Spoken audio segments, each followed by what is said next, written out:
Então, pessoal, sou o Fernando Schmidt, tá? Sou da parte da engenharia da PHB Solar. Hoje a gente vai estar falando sobre algumas soluções da PHB Solar referente a grandes usinas, tá? A gente sabe que o mercado está mudando, né, recentemente, a parte de GD, a gente vem tendo algumas alterações, e além disso, a gente vem ultimamente falando bastante sobre a abertura do mercado livre de energia, tá? Então, a partir do ano que vem, né, de janeiro de 2024, vai cair aquele limite de 500 kW para poder ingressar no mercado livre de energia. Isso vai abrir uma nova modalidade aí de negócio para usinas de maior porte, tá? Que vão atender clientes de média tensão, certo? Então, a gente vai apresentar, né, como eu falei, algumas das soluções da PHB justamente para atender esses clientes e alguns diferenciais dos inversores de 250 kW, que é o que eu vou focar mais, para atender usinas normalmente acima de 1 mega, tá? Então, quem aí está olhando para essas usinas, 1 mega, 2 mega, 3 mega para GD, ou usinas até de maior porte para mercado livre de energia, acho que fica bem atendido por esses produtos, tá? Então, falando um pouquinho sobre a PHB, rapidamente, é uma empresa de 38 anos de vida, tá? Foi fundada lá em 1984, em São Paulo. Hoje a gente já tem 3 CDs, tá? A matriz fica lá em São Paulo mesmo. Falando um pouquinho aí da linha do tempo, só para vocês entenderem, né, de onde é que surgiu a PHB. Ela surgiu lá em 84, a partir das fontes de alimentação, tá, chaveadas para microcomputadores, né? Então, em 94, a gente já partiu para a parte de retificadores e conversores, telecom, parte off-grid, automação bancária, tá? Em 2000, nós lançamos, né, o primeiro armário completo com sistema retificadores para telecomunicações. Então, nota que a gente vem bem forte desde o início com conversores, tanto para a parte de computadores e telecom, tá? E em 2014, a gente entrou de fato na Solar. Então, desde 2010, a gente vinha estudando, né, a Solar. A partir aí do governo, chamou alguns empresários do setor elétrico para formular 482 lá em 2012. Seu Wildo, que é o nosso diretor, estava participando. Em 2014, a gente lançou o primeiro kit completo, com o primeiro inversor certificado pelo Inmetro no Brasil, tá? Então foi da PHB. Em 2016, a gente lançou o primeiro modelo híbrido modular. Então ele era um gabinete, tá? Bem diferente do que a gente tem hoje, mas já era uma solução bastante interessante que vem desde lá rodando até hoje em vários locais aí sem problema. 2019 nós trouxemos o primeiro BESS, né, que é o Battery Energy Storage System, que é um container de baterias, tá? Tá rodando também já desde 2009 em algumas aplicações que a gente tem. 2021, primeiro inversor off-grid, tá? 22, então ano passado a gente lançou a estação de recarga CA e este ano a gente vai lançar a estação de recarga rápida CC, tá? Na Intersolar.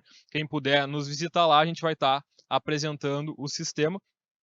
E agora, também em 2022, o inversor híbrido compacto, né, que é o 2 em 1, juntamente com a bateria de lítio, tá? Mas o que a gente vai falar hoje realmente é a nossa solução, que é o PHB 250K, uma solução para usinas de maior porte que trabalha em 800 volts CA e 1500 volts CC, tá? Então isso aí traz algumas vantagens interessantes que a gente vai comentar na sequência. Primeiro, o highlight dele é justamente essa tensão mais alta no CC, que vai possibilitar que você trabalhe com uma string com mais módulos. Então, em vez de 20, 21 módulos que a gente está acostumado nos inversores trifásicos, a gente vai poder ir a 25, 26, 27 até 28 módulos normalmente, tá? Em uma única string. Do lado CA, a gente vai ter 800 volts. Isso aí também vai possibilitar alguma economia no cabeamento. Isso aí a gente vai falar mais a fundo posteriormente, tá? Ele trabalha com 3 fases e o terra, né? Ele não vai ter o condutor neutro, então isso já traz uma economia também em condutores. Ele tem 12 MPPTs, 24 strings, então ele é um inversor normalmente voltado para usinas de solo, tá? Por conta da potência, mas nada impede que a gente trabalhe também em usinas de telhado por conta justamente dessa quantia, né, de MPPTs e strings que vai possibilitar aí várias águas, várias orientações diferentes e até mesmo na de solo vai te permitir uma perda por mismatch, né, muito menor do que inversores com 1 MPPT ou com menos, tá? 7 anos de garantia, então exatamente igual a toda a linha da PHB, garantia completa de 7 anos. Toda a manutenção e possível garantia vai ser feita aqui mesmo no Brasil pela nossa equipe, então não é terceirizada, tá? É a PHB mesmo que faz essa tratativa.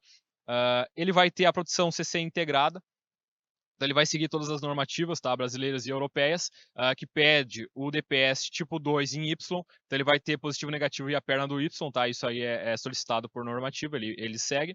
PLC integrado, isso é bastante interessante, que é o Power Line Communication, isso faz com que tu não precise levar a internet até esses inversores, tá. Ele vai mandar um sinal modulado de todos os parâmetros que ele está rodando, pelo próprio cabo de fase, e um único aparelho vai ler todos os inversores, tá? Onde esse aparelho vai estar conectado à internet. Então isso te facilita o fato de não precisar levar a internet até esses inversores que normalmente estão distribuídos no campo, tá? E ele vai ter a funcionalidade de PID Recovery. O que é isso? Ele tem a funcionalidade que na parte da noite ele vai levar uma tensão reversa até o módulo, fazendo com que o módulo, como o módulo trabalha em altas tensões, ele acaba perdendo elétrons durante a vida dele, tá? Então, durante o dia, quando ele está trabalhando lá aos 1000, 1100, 1500 volts, ele acaba perdendo elétrons e ele perde eficiência ao longo da vida. Esse inversor, na parte noturna, ele vai retificar a tensão da rede, vai jogar essa tensão inversa no módulo e faz com que esse módulo recupere esses elétrons perdidos durante o dia, fazendo com que esse módulo, durante os 25, 30 anos de operação, não tenha tanta degradação quanto módulos que trabalham com inversores que não têm essa tecnologia, tá? Além disso, a PHB, por ser uma empresa que sempre pensa na solução completa, a gente lançou juntamente com esses inversores os quadros de proteção CA e os autotransformadores. Por quê?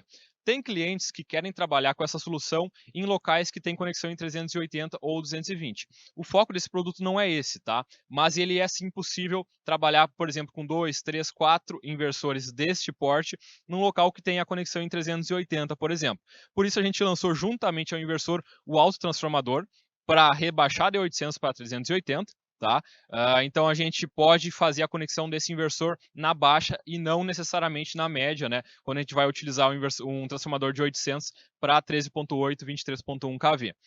Isso é interessante porque em locais, por exemplo, industriais, que tu está com o teu inversor um pouco longe do teu ponto de conexão, tu pode colocar esse inversor onde tu necessita, próximo dos módulos, por exemplo, e levar em 800 volts até próximo do ponto de conexão. E lá sim tu vai colocar esse autotransformador de 800 para 380, o que faz com que tu economize bastante nesse condutor, né, entre o inversor e o ponto de conexão, justamente porque tu está trabalhando com uma tensão mais alta, consequentemente uma corrente mais baixa. Isso faz com que tu trabalhe com um condutor de bitola menor, tá?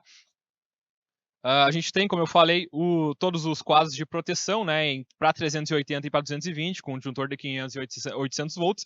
Pode vender esse quadro ou pode vender os componentes separados. E a gente também tem o disjuntor para 800 volts, proteção em 800 volts. Por quê? Como esse inversor aí trabalha com uma tensão CA 800 volts, nós temos uma grande dificuldade de encontrar uma proteção, um disjuntor que atue em 800 volts nominal no Brasil. Então a gente tem esses disjuntores para vender juntamente com o inversor para vocês. Porque muitas vezes a gente vê, né, distribuidores vendendo inversores com essa classe de tensão, mas ele vende só o inversor.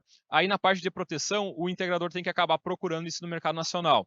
E hoje a gente só encontra normalmente disjuntores que trabalham até 690 volts nominal, tá? Então o integrador vai ter que acabar importando esses disjuntores independentemente, e isso sai muito caro e demora muito tempo. Então a gente já tem essa solução completa, tá? Falando um pouquinho melhor sobre o PLC, porque isso é realmente um grande highlight desse aparelho, porque a gente tem muitas usinas de solo em que a gente vai colocar esses inversores junto aos módulos, tá? Justamente porque ele trabalha com uma classe de tensão maior. Então a gente pode fazer a distribuição de energia em CA entre a usina e o ponto de conexão. Antigamente a gente via muito as usinas com inversores virtuais centrais, que era aquelas usinas que pegavam todos os inversores, colocavam num skid, levavam em CC até esse skid, e ali no skid se convertia para CA, né, com os inversores, e já se elevava para a média e jogava na concessionária. Como a gente tem uma classe de tensão de 800 volts no CA, a gente tem as duas opções, fazer o virtual central, levando em 1500 volts até um skid, ou distribuir esses inversores nas mesas, né, dos módulos. E normalmente a gente vê que isso se torna mais barato. Tá? E mais fácil, porque a gente tem muito menos cabeamento indo dos módulos até o ponto de conexão. Porque a gente justamente só vai ter 3 fases e 1 terra saindo de cada inversor. E não 24 strings, né, cada uma com 2 cabos. Então a gente teria 48 cabos CC se a gente fizesse essa solução com o virtual central. E esse SCB 3000, que é o aparelho PLC, possibilita justamente que a comunicação entre os inversores e o ponto onde vai estar a internet não necessite que tu leve, né, uma fibra ótica, um RS485, entre esse ponto da internet até o inversor. Tá? Esse inversor ele vai modular o sinal, todo o sinal de monitoramento dele, vai jogar pela fase, né, com uma frequência muito maior, e lá no ponto de conexão a gente vai ter esse aparelho, que vai ter TCs e TPs, que vão ler todos esses sinais modulados que os inversores estão enviando, tá, até o ponto de conexão. Ele vai ler todos esses inversores, vai ler esse sinal modulado e vai jogar para a nuvem. Então, tu vai precisar ter internet só em um ponto. Tu não precisa levar esses cabos até cada inversor, tá? Isso acaba economizando bastante, dando muito menos dor de cabeça na parte de comunicação ao longo da operação da usina, porque tu não vai ter o risco de romper uma fibra ótica no caminho, porque a fibra é muito sensível, tu passar junto com cabos de força é bastante complicado, tá? Então, a gente tem essa opção no inversor de 250, tá? Além disso, falando um pouco sobre as vantagens, né? Porque normalmente a gente comenta sobre esse inversor, o pessoal que não está acostumado ainda a trabalhar com essa classe vai ver os problemas, né? Que é uma classe de tensão diferente da convencional, ela não é 380 e não é 220. Mas como a gente olha para usinas de maior porte, a gente vai ter diversas vantagens que acabam trazendo uma viabilidade muito maior para trabalhando, né, com essas classes de tensão 1500 volts CC e 800 volts CA, diferentemente dos 1100 e 380 que a gente vê nos inversores convencionais. Primeira questão, custo, tá, pessoal? Porque a gente vai ter strings maiores justamente por trabalhar com 1500 volts. Então, em vez de strings de 21 módulos, de 20, a gente vai ter strings de 27, 28 módulos. Então, a gente vai precisar de menos strings para a mesma potência. Consequentemente, menos cabeamento CC, menos custo. E também, né, isso leva a gente ter menos perdas. Porque a gente tem uma tensão maior, consequentemente, a gente vai ter menos perda, né, Joule ali nos cabos. Menor custo também com cabeamento CA, porque a gente vai ter 800 volts. Então, o mesmo motivo. Tu tem uma tensão mais alta, para a mesma potência a gente vai ter um condutor de bitola menor, tá? Usinas de grande porte vão manter uma certa modularidade, porém com um número menos expressivo de inversores. Tá? Então, um exemplo aqui, uma usina de 1 MW CA, em vez de 13 inversores 75K, por exemplo, a gente vai ter apenas 4. Isso faz com que tu tenha um menor homem-hora, menor mão de obra para instalar esses equipamentos, menos equipamentos ativos para dar manutenção ao longo da vida, porque a gente sabe que o CAPEX é muito importante, mas o OPEX é bastante considerável em usinas desse porte, tá? Então a gente muitas vezes fala de um OPEX de 1%, 1,5%, 2% do CAPEX ao ano, que tu vai gastar em operação e manutenção. Tendo menos equipamentos, tu vai ter um risco menor de problemas, tá? E tu precisa também de menos spare part, ou tu vai ter menos problema com perda de energia ao longo da operação dessa usina, tá? Maior agilidade da instalação e a comunicação PLC que eu já comentei. Só que falando, às vezes não fica muito visível quais são essas vantagens. Então a gente traz um exemplo aqui de qual que é a economia, tá? Quando a gente parte para essa classe de tensão de 800 volts e 1500 volts CC. Então aqui a gente traz um exemplo de uma usina de 2,5 MW AC, tá? Com dois casos. O primeiro caso, a gente tem 20 inversores PHB 125K, que é um inversor convencional. Ele trabalha em 380 volts CA e 1100 volts CC, tá? Então, para essa usina de 2.5 MB, a gente vai precisar de 20 inversores de 125K. A gente vai trabalhar nesse exemplo aqui com 6.800 módulos de 545 watts, tá? 3.7 megawatt pico, mais ou menos. E o caso 2, a gente vai ter a mesma potência CA, 2.5 MB, só que com 10 inversores 250K, justamente porque ele é o dobro de potência, tá? E a gente, nesse caso, vai ter 6.720 módulos para fechar as strings, quase a mesma potência ali, 3.66 megawatt pico. Então, no caso 1, a gente tem 20 inversores com 17 strings cada de 20 módulos, tá? Caso 2, 10 inversores com 24 strings cada de 28 módulos cada string. Considerando strings aí de comprimento médio de 100 metros, a gente vai ter strings nesse caso com 200 metros e outras com 5, 10 metros, tá? Justamente referente a onde está o inversor perante a essas strings. Então a gente considera 100 metros de comprimento médio e um custo médio do cabo solar de 6 milímetros de R$ 5,00 o metro, tá? É um custo aproximado, a gente sabe que às vezes é um pouquinho mais, às vezes é um pouquinho menos. No caso 1, a gente vai ter 340 strings, tá? Ao total, multiplicando pelos 100 metros, a gente tem 34 mil metros de strings, tá? Obviamente, a gente tem positivo e negativo, então a gente vai ter 34 mil metros vezes 2, vezes R$ 5,00 o metro, R$ 340 mil em condutor CC nessa solução, né, que seria um virtual central, onde os inversores estão próximo do ponto de conexão e a gente leva, né, todas essas strings até os inversores. No caso 2, a gente tem 240 strings, porque são 24 strings por inversor e 10 inversores. Então a gente vai ter 24 mil metros de string, tá? Vezes 2, positivo ou negativo, a gente vai ter vezes 5 também, R$ 240 mil. Então nessa jogada de troca de classe de tensão, com menos strings, a gente tem uma economia de R$ 100 mil na parte de condutor CC, tá?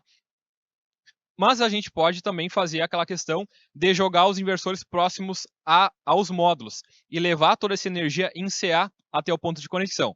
Notem que nesse caso, a economia é ainda mais expressiva, tá? Então, caso 1 também é com 20 inversores de 125K trabalhando em 380 volts, caso 2 com 10 inversores de 250K trabalhando em 800 volts CA, tá? Então a gente vai ter 3 fases, né, em ambos os casos. Vezes 100 metros, então a fase média aí também é de 100 metros. Caso 1, a gente tem 6 mil metros de cabo de fase. Considerei só a fase aqui para o exemplo, tá? Caso 2, a gente vai ter a metade, justamente porque a gente tem a metade de inversores. E aqui é curioso porque a gente trabalha com o mesmo cabo, tá? Apesar de que um inversor tem o dobro de potência do que o outro, como a tensão dele é 800 volts e não é 380, o cabo vai ser o mesmo, porque a corrente de saída desses inversores é a mesma, tá? Então a gente considerou aqui para esse exemplo um cabo de cobre CA-HIPR 185 milímetros, tá? Com um custo médio aí de R$ 160 o metro. Então, aqui tá para mostrar que o custo do cobre aumentou muito desde a pandemia, tá? Então, esse cabo aqui era menos de R$ 100 antes de 2020. Então, ele quase dobrou ali durante a pandemia e hoje ele está na base de R$ 160 o metro, tá? Então, caso 1, exemplo, 6 mil metros de fase vezes R$ 160, a gente tem um custo em cabeamento CA de R$ 960 mil para essa solução de 2.5 mega. Quando a gente vai para a solução de 800 volts, a gente tem a metade de condutor CA, consequentemente o custo é de R$ 480 mil. Tá? Então a gente economiza só nessa jogada de troca de classe de tensão para uma usina da mesma potência, R$ 480 mil em condutor CA, certo? Então isso aqui precisa entrar aí sempre na cabeça do projetista e do comprador, porque não adianta a gente olhar apenas o custo de material para se construir uma usina. A gente precisa olhar o custo global dessa solução, mão de obra e materiais miscelânea, né? Cabeamentos, caixa de passagem, qual que vai ser a dimensão daquela passagem, quanto que eu vou precisar escavar, quantas horas as máquinas vão ficar escavando. Se eu tenho menos condutor, eu vou ter muito menos trabalho e muito menos material para conduzir essa energia até o ponto de conexão. Então, aqui está um exemplo bom mostrando, né, essa economia quando a gente troca a classe de tensão para uma usina desse porte. E aí, para finalizar, falando um pouquinho sobre as soluções de estrutura que a PHB tem, tá? Então, nós temos 2 tipos de estruturas de solo, que a primeira é a monoposte e a segunda é a biposte, tá? Normalmente a gente vê em usinas de maior porte o pessoal querendo trabalhar com a monoposte. Por quê? Menos custo em civil. A gente precisa de menos sapatas para estar instalando a mesma quantidade de módulos, tá? Porque justamente vai ter uma sapata em vez de 2 para cada base. Então a gente tem a nossa estrutura monoposte, que ela é diferente das estruturas que a gente acha no mercado. O PHB demorou bastante até para lançar a estrutura monoposte, porque a gente tinha bastante receio de trabalhar com aço galvanizado, justamente por conta da corrosão galvânica que a gente tem entre o galvanizado e o alumínio dos perfis, tá? E também pelo risco, né, que no transporte tu pode riscar aquele galvanizado e acabar enferrujando ao longo dos anos. A gente sabe que o galvanizado ele é bastante resistente, mas sempre corre o risco dessa corrosão galvânica entre o alumínio e o galvanizado, porque são metais diferentes, então existe uma diferença de potencial entre eles e naturalmente vai existir uma corrosão ao longo dos anos, tá?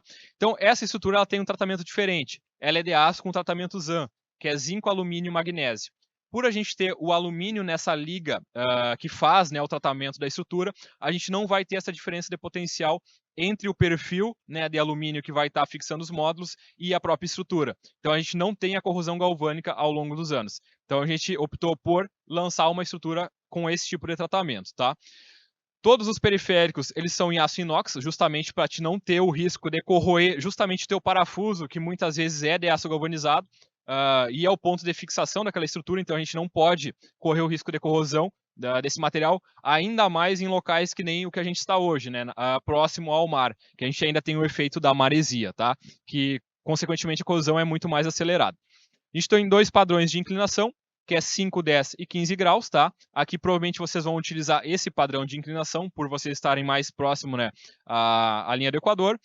Tem também o exemplo, o caso 2, que é 20, 25 e 30 graus, tá? Então, dependendo da inclinação que vocês precisam, vocês podem adquirir a estrutura com a furação correta. Além disso, né, como todas as estruturas da PHB, a gente tem um aterramento módulo a módulo através de clipes de aterramento, e no final do perfil também tem o conector de aterramento, tá? Isso é muito importante, o aterramento é muito importante porque ele evita duas coisas. A primeira e mais óbvia é a questão do risco humano, né? Para te não levar um choque ao encostar na estrutura ou encostar no módulo. Então a gente precisa aterrar todos os módulos e a estrutura, tá? Para evitar isso aí numa malha bem feita, tá? Além disso, quando tu não aterra o módulo a módulo, o inversor ele vai ficar, vamos dizer assim, cego. Ele não vai enxergar alguns problemas que podem estar ocorrendo nos módulos, nas stringas. Por exemplo, se houver uma falha de isolação entre o cabeamento CC e o terra, raspou um cabo, algum roedor lá acabou mordendo o cabo e houve uma falha de isolação, né, entre o condutor CC e o terra, se não tiver um aterramento bem feito, equipotencializado entre o lado CC e CA, o inversor não vai enxergar essa falha, e ele vai continuar operando até um momento que ele pode vir a queimar, por conta dessa falha de isolação estar ocorrendo, né, continuamente. Se tu tem uma malha bem feita, com todos os módulos aterrados, esse inversor ele vai enxergar no momento que ocorrer essa falha de isolação e ele vai se desligar para se proteger e proteger também o circuito, tá, da instalação. Então é muito importante que vocês façam o uso do aterramento e escolham estruturas que possibilitem esse aterramento ser bem feito, tá? A estrutura 2 é a estrutura biposte, que a gente já trabalha há muitos anos. O diferencial dela é que ela é 100% em alumínio anodizado, tá? Com a liga 663 Tempera 5, que é exatamente a mesma liga que é utilizada no frame do módulo. Então, tu não vai ter nenhum problema também de corrosão galvânica entre essa estrutura e o perfil anodizado que a gente utiliza ou o frame do módulo, tá? Outra vantagem, que ela é muito mais leve. Então, normalmente o instalador ele prefere trabalhar com essa estrutura. Apesar dela ser mais robusta em tamanho, ela é mais leve, porque ela é de alumínio e não de aço, tá? A densidade é muito menor. E ela também é mais bonita visualmente. Tem cliente que só por causa disso já escolhe a estrutura biposte, tá? Ela é fabricada sob medida, então qualquer inclinação que vocês precisarem, seja 7 graus, 12 graus, 15 graus, a gente fabrica exatamente naquela inclinação solicitada na plataforma, tá? E é um material, como eu falei, extremamente leve. Então isso faz com que a instalação seja mais fácil.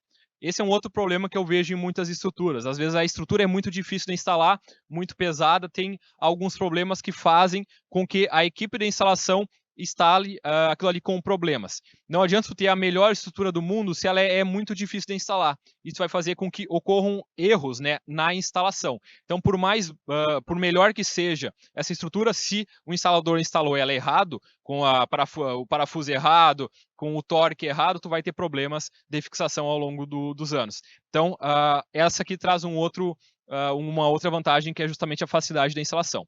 Não existe estrutura certa ou errada. Cada caso vai ser um caso. A estrutura menor, uma usina menor, normalmente o pessoal opta pela biposte, tá? Pela facilidade da instalação. Usinas maiores, normalmente a gente vai para monoposte, justamente pela questão da civil, tá? É muito mais fácil e barato instalar a biposte no quesito civil, certo, pessoal? Agradeço, deixo aqui o QR Code para o site da PHB.